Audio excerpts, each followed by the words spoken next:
રાજકોટ જિલ્લાના ધોરાજીમાં સિમેન્ટ અને concrete mix કરતું વાહન એક મોટું વાહન પલટી મારી ગયું હતું. સદનસીબે કોઈ જાનહાનિ નથી.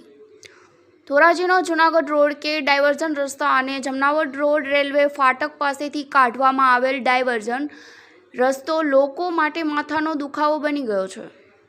જૂનાગઢથી ધોરાજી અને ત્યાંથી અન્ય ગામો તરફ જવા માટેનો મુખ્ય માર્ગ, જેમાં ધોરાજી જૂનાગઢ રેલવે ફાટક અને જમનાવડ રેલવે ફાટક પાસેથી પસાર થતો મુખ્ય રસ્તો લોકોને મુશ્કેલીનો સામનો કરવો પડી રહ્યો છે. ત્યારે આજે સિમેન્ટ અને કોન્ક્રીટ મિક્સ કરીને નીકળેલ મોટું વાહન જ્યારે જૂનાગઢથી ધોરાજીના જમનાવડ રોડ રેલવે ફાટક પાસે જવા માટે નીકળેલ, ત્યારે એક એસટી બસ સામેથી આવતી હોય અને આ વાહન ચાલક દ્વારા સાઈડમાં મોટું વાહન રાખવા માટેનો પ્રયત્ન કરતા જ મોટું વાહન એસટી બસને નીકળવા માટેનો રસ્તો આપે તે પહેલાં જ મોટું વાહન અચાનક પલટી મારી ગયું હતું.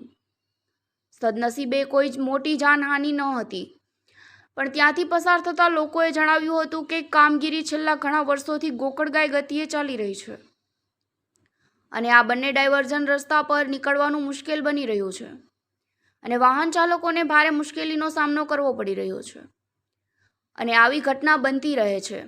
વાહન ચાલકોને અકસ્માતનો ભય પણ રહે છે અને ચોમાસા દરમિયાન તો આ માર્ગ પર નીકળવું અત્યંત ખરાબ સંજોગો ઊભા થાય છે.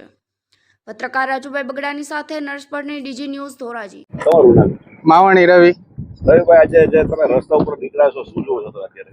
અહીંયા ડમ્પર પડી ગયેલ છે. હમણાં પાછો આવ્યો તો ડમ્પર પડી ગયું તો સામે એક બસ આવી હતી, એના કારણે આ ડમ્પરે સાઈડમાં દબાવ્યું તો સીધી કેનાલમાં ગળી ગયું ડમ્પર. પડવાનું કારણ અહીંયા ડામર રસ્તો પાસ થઈ ગયો, પણ તંત્ર કોઈ જવાબદાર લેતી નથી અને ડાયવર્ઝન આપેલું ત્યાં હાલે એમ નથી પરિસ્થિતિ. કેટલા સમય થયા? આ 2 વર્ષ ત્યાં ચાલે. તમારી શું માંગણી?